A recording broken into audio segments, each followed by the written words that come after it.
Hello, my name is Ember Shepherd, and I'm going to be speaking about derived stimulus relations.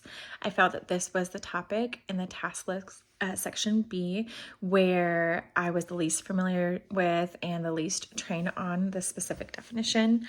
And so let's get started. Derived stimulus relations are defined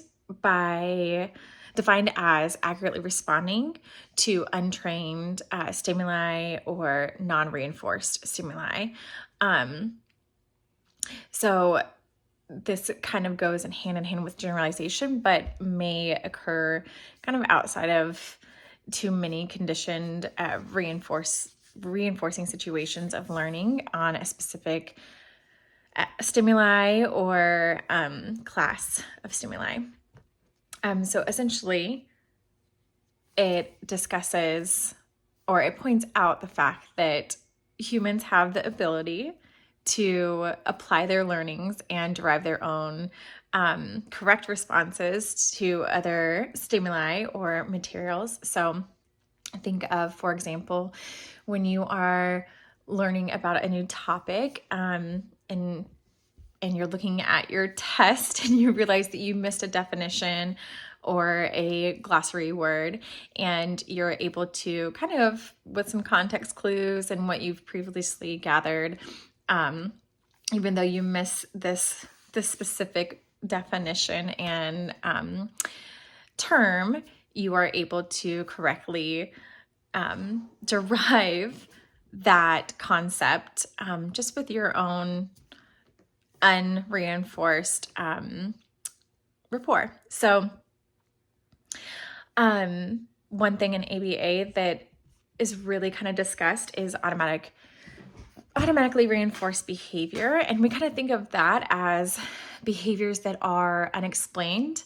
Oftentimes we may have in the past seen where behavior analysts or researchers have kind of wrote behaviors off as automatically reinforcing when they were unable to explain what function it serves. As ABA tends to grow, we tend to acknowledge more and more things, such as derived stimulus relations. So from my understanding, it kind of points out that humans have the ability to learn outside of what has been taught to them. I know that we always say that behavior is learned through modeled behavior, that we are able to derive our own thoughts and come up with, while they might not be novel concepts to humankind, we are able to kind of overlap contingencies and apply those to something that has never been reinforced.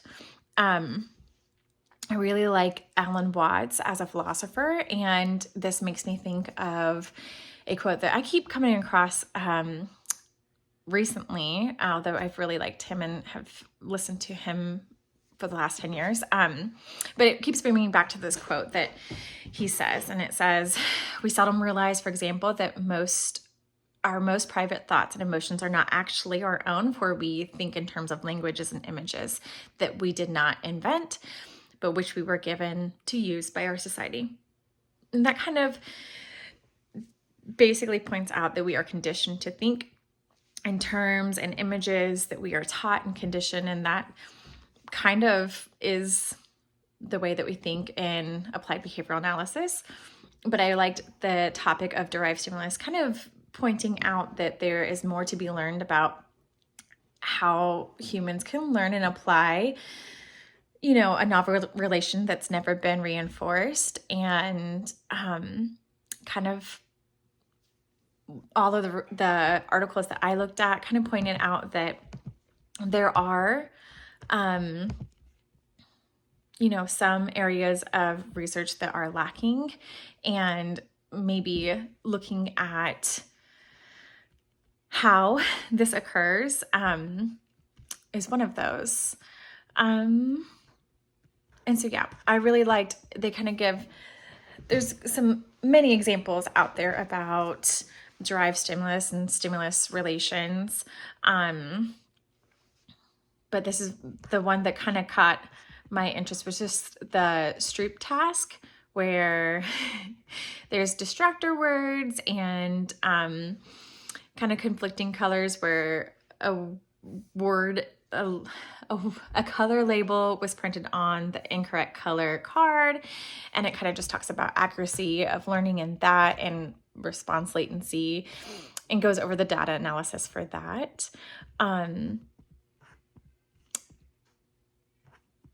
But yeah, I thought that that was an interesting topic for learning, was the just our ability to apply, and it kind of goes beyond generalization. So our ability to apply what we've learned and not only generalize it to different materials, people, environment, but also to derive our own thoughts and kind of come up with our correct thought.